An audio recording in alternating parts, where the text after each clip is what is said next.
Welcome to the Steering Change Podcast, navigating through the commercial transportation industry in Alberta and beyond, powered by the Alberta Motor Transport Association. Here's your host, Kelsey Hipkin. Greeting friends, my name is Kelsey Hipkin and welcome to today's episode.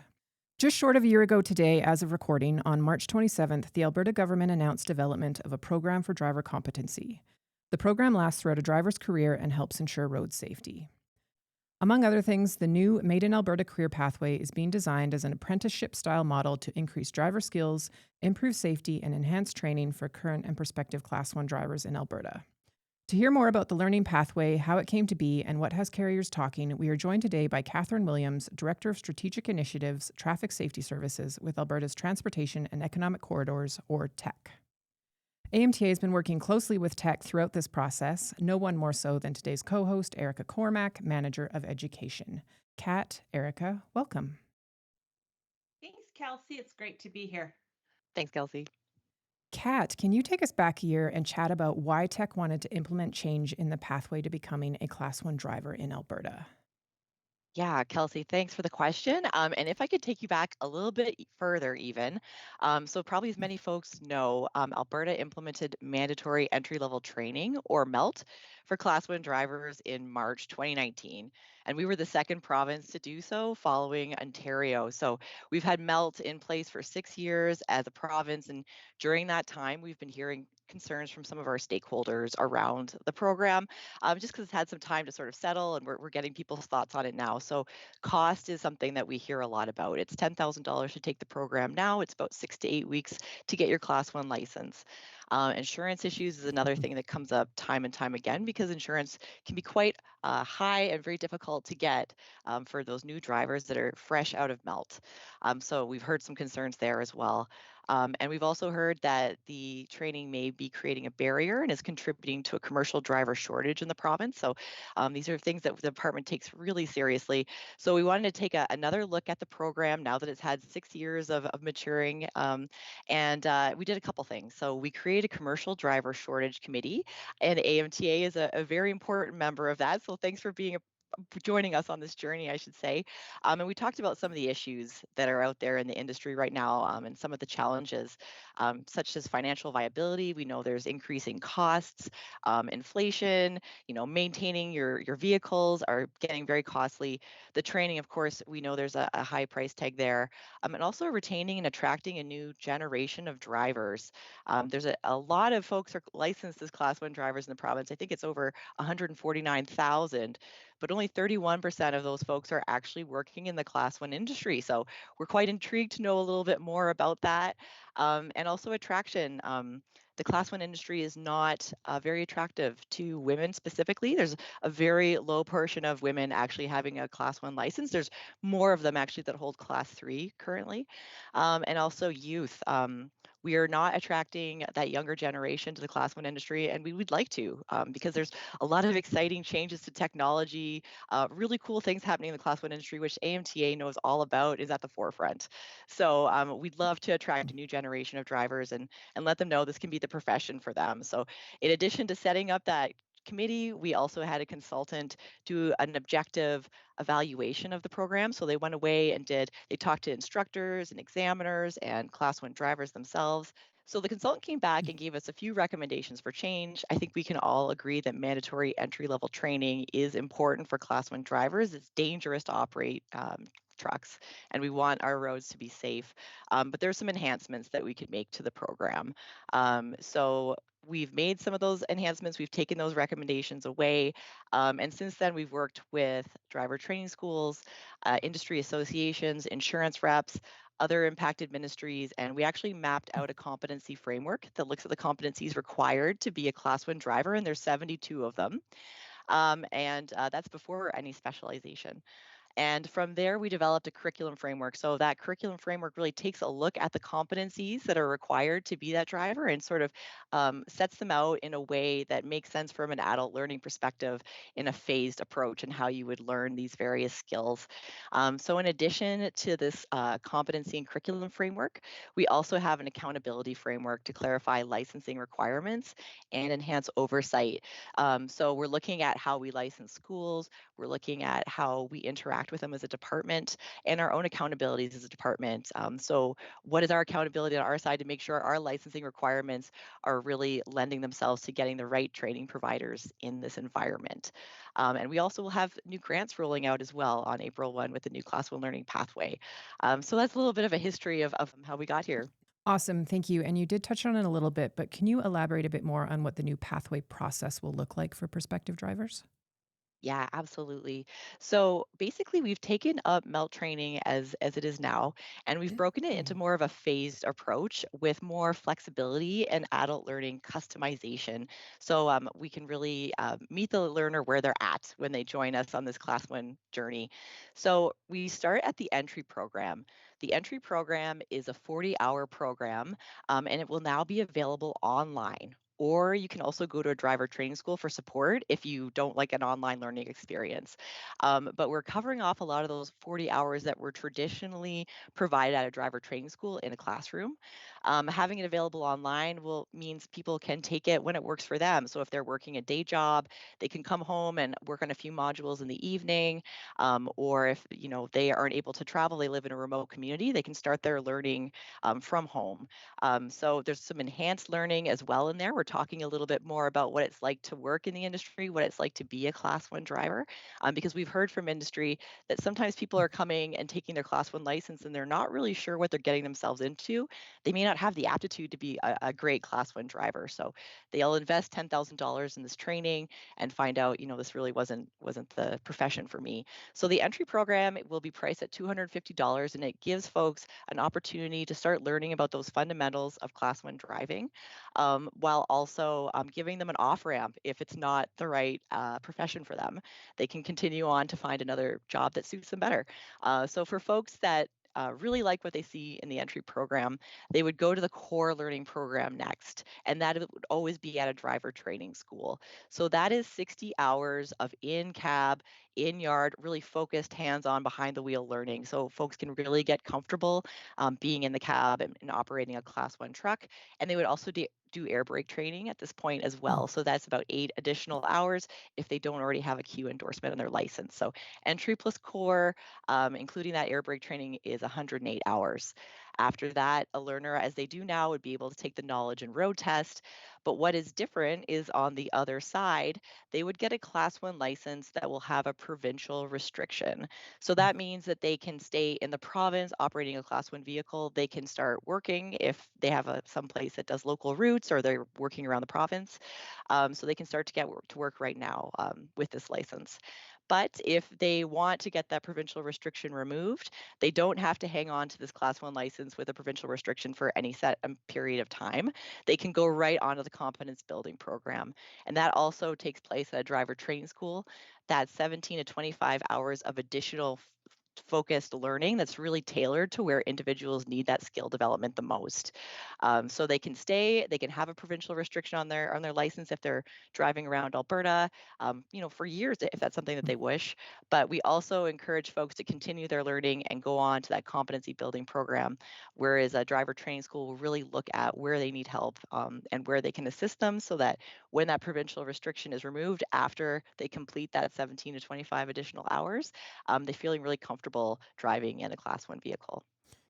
Awesome. Thanks, Kat. And how will the learning pathway affect the goal of commercial driving being recognized as a trade? Oh, great question, Kelsey. Thank you so much. Well, commercial truck driving right now is classified as semi-skilled across Canada.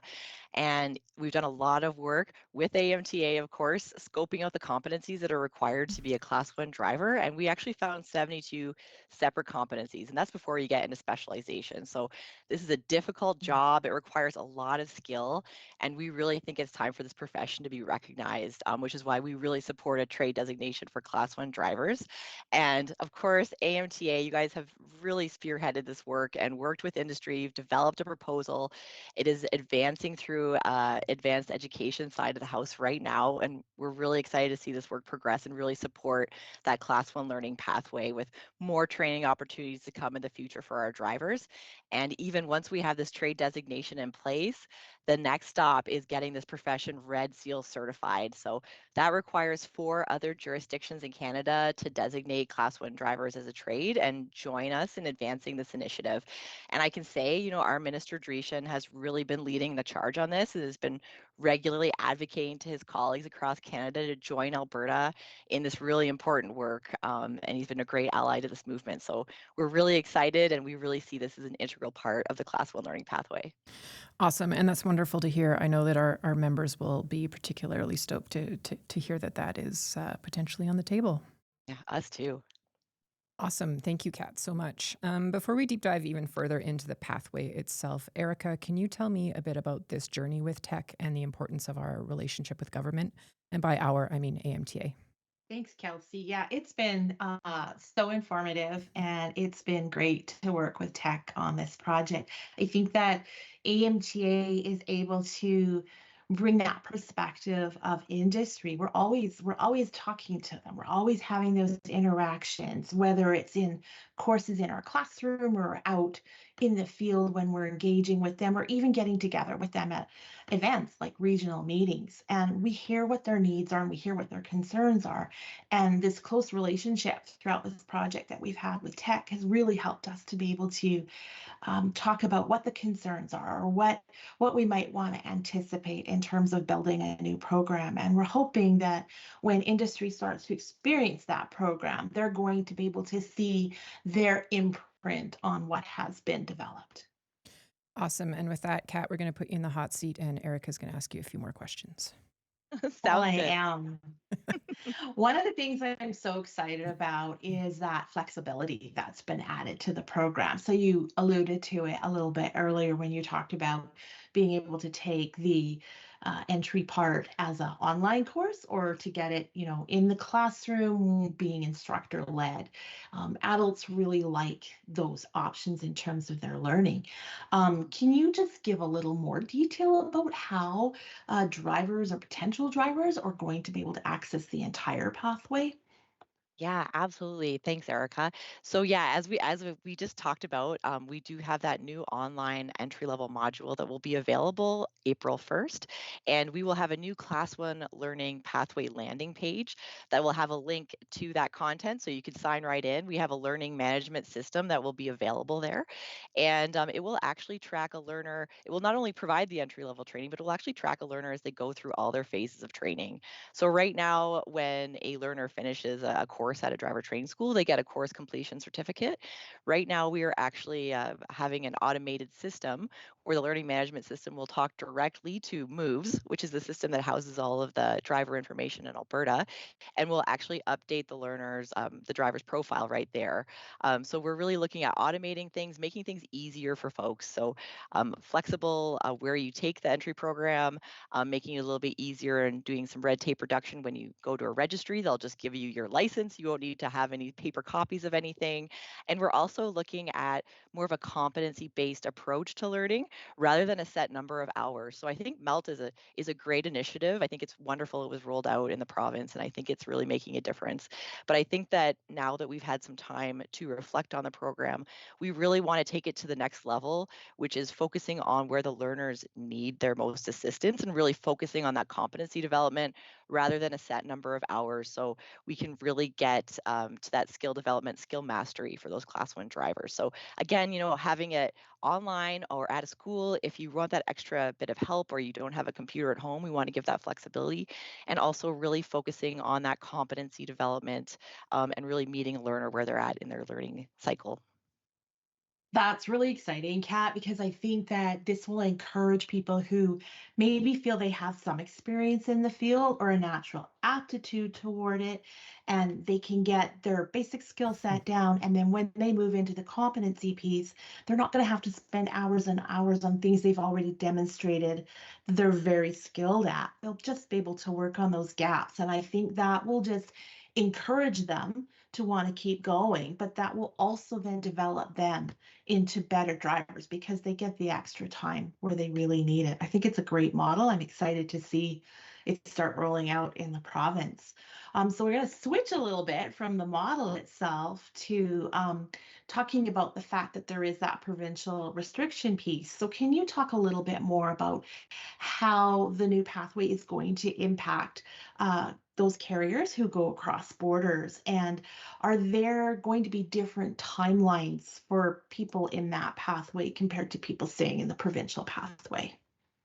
Yeah, Erica, great question. So, folks that will be traveling across borders, whether that's interprovincial or whether that's down into the states, they will need to do that competency development. So, that's really taking that time to really finesse and take another look at the driver's skills and really work on them before they're going too far from home and going into the states. And of course, getting in an accident in the states can be quite different from Canada because there can be really big settlements and payouts there. So hoping to address some of the insurance concerns as well by keeping folks a little bit closer to home when they're beginning their driving career.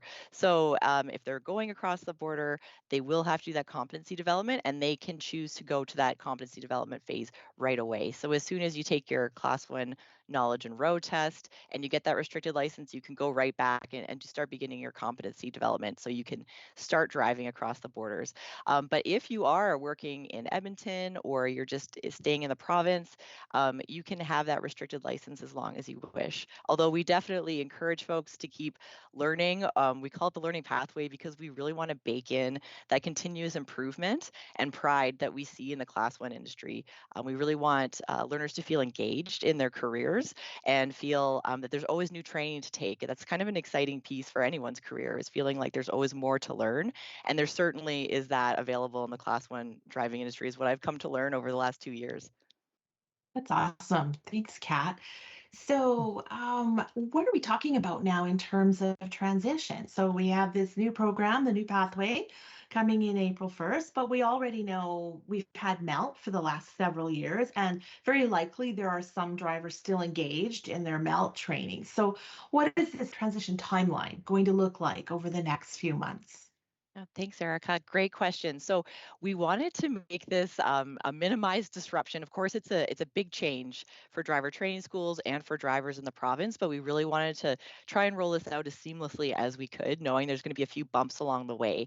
So for anyone that's taking MELT right now or begins MELT training before March 31st, they can complete that training, and we'll give them until October 1st to finish it up. We know everyone will take their different periods of time to complete MELT. Life happens. Sometimes you have to take a pause on your training.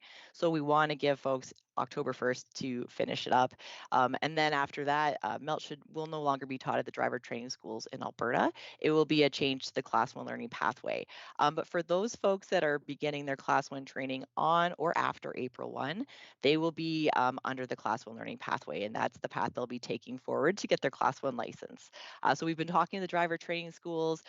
We've been talking with industry associations. We've been out and about, and we think this is a good approach. And we're hoping that this will give the flexibility folks need to finish up their training or start an exciting new journey with us in the Class 1 learning pathway. Oh, I'm excited to see what happens on April 1st and see how many people are just waiting to take that entry level training for sure. And so to support learners who are going down this pathway, I know that you are rolling out the grant program, the Back to Work grants. So can you tell me how those are being rolled out to help support learners who are going to go down the new Class 1 driver pathway? Yeah, thanks, Erica. We're also really excited about our new grants that are coming out as well. Like as you said, the Driving Back to Work grant was what we previously provided to support Class One learners to get their license, and it's a great program. We for that program we actually funded the training providers, so we sent funding to the training schools, and we funded a learner going through the training. So we've taken a look at the Driving Back to Work program. And seemed to be a missing link with employment. And so we talked a little bit about that earlier. Folks were coming out again with their Class 1 license, and it was difficult for them to be employed. So our second round of grants that we're doing now with the Class 1 Learning Pathway, we're offering 2 streams. So the first stream will be an employer grant, and that will be modeled after the Canada Alberta Job Grant. If anyone's familiar with that, it'll have a really similar feel to it. Garrick, I'm sure you're very familiar with that one. Yeah, that's excellent. And so just because I know we're getting ready to wind down our episode here, but if an employer was interested in finding out more information about the grant, where do they need to go? We're going to have a new Class 1 Learning Pathway landing site that will be available on April 1. So we'll have information about the phases you go through, the grants that are available to folks, the learning management system link. So keep your eyes peeled for April 1. We're going to have an exciting new website coming and with all the information that we just talked about today laid out in one space for you. That's great. So just, I know you had mentioned it earlier about the landing page for people wanting to take the training. So if you're interested in the training, either as someone who wants to become a driver or someone who's an employer and is looking to support people becoming drivers, it's just a one-stop shop. Everybody can go find the information they're looking for. Yep. Yeah, and I'll That's, even just say one more thing, Erica, if I yeah. can. We worked with AMTA on some really cool day in the life videos, and those are going to be available on our landing page as well. So folks that are curious about the Class 1 profession can hear from seasoned drivers what it's like to actually work in the industry. So we have some cool videos as well, and thanks to the AMTA for partnering with us on that. Oh, it was a great project, and thanks for bringing those up. And I have to say that if any of our listeners out there are interested themselves in the Class 1 program, or they know somebody that is and want to just give them some encouragement, but also show them the richness of the profession, I agree. Those videos tell some great stories. I definitely encourage people to watch them. Thanks, Kat. Kelsey, back to you. I just want to thank you both for your time and your knowledge today. What do you say we do this again in 6 months or so, and then we can catch up on the progress the pathway is making? Does that sound like a plan? Yeah, it's a date. Fantastic. I agree. Would love to do that. Before we close, let's wrap with some closing comments, though. Kat, is there anything you'd like to add that we might have missed or that you just want to promote as far as the program goes? Yeah, I just want to say I worked before I came to this job. I worked at Justice and Solicitor General for 17 years because I love safe communities. And working on this initiative has really demonstrated to me how safe roads is a huge part of safe communities.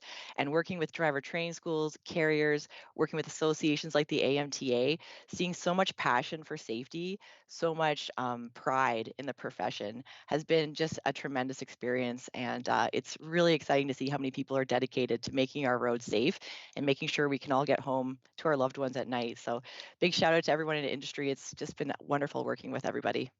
Absolutely. Thank you. That part is crucial. And we know that so many of our drivers take pride in that fact. Erica Yes. Cormack, anything that you would like to add? I just want to say that for anybody that's considering this pathway, I think what's really exciting is it's a really learner-centered approach. The ability to take the training in a format that suits you best, the competency-based development where you're going to focus on those skill areas where you feel less confident. I just think that it's a really different approach to driver training, and it's going to help us develop even more professional drivers across the province, and that benefits all of us. I think it's an exciting time. Awesome answers, both of you. And just again, so many thanks for being here today and helping us out with that, Kat, as well. Erica, thank you. We are just going to quickly move on to some AMTA news as we close up here. AMTA is holding our second safety summit of the year in Lethbridge on May 8th. You can find details on amta.ca. As well, our 75th Professional Truck Driving Championship takes place May 31st in Edmonton. Registration is now open for both competitors and volunteers. Please check out amta.ca for details or email us at events@amta.ca. Registration for both closes on May 23rd. And finally, if you haven't heard of it yet and have a driver who's gone above and beyond, be sure to nominate them for AMTA's new initiative, Angels of the Highway. Want to know more? Email us at membership@amta.ca. Speaking of membership at amta.ca, if you have any questions on our new member value launch that dropped April 1st, that is the email for you. Do you have any questions or comments about today's episode or topics we've covered before? Reach out on our Instagram at AMTA_CA or LinkedIn and Facebook at Alberta Motor Transport Association. Stay safe and see you next time. Thank you for listening to this episode of AMTA's Steering Change Podcast. The views expressed by guests of the Steering Change Podcast are their own and may not reflect the views of AMTA, its hosts, or sponsors. Did you have a question that you would like answered on an upcoming episode of the Steering Change Podcast? We want to hear from you. To submit a question to the Steering Change mailbag, hit up our DMs on LinkedIn, Facebook, or Instagram with the hashtag Steering Change, and your question will be answered either live on the podcast or by one of our SMEs here at AMTA. We ask that you share this episode with those in your network that could benefit from what we discussed today, and make sure to subscribe to our podcast on your favorite podcast platform so you can be notified when future episodes are released. You can learn more about us and our mission by visiting www.amta.ca. Now get out there and have a safe day.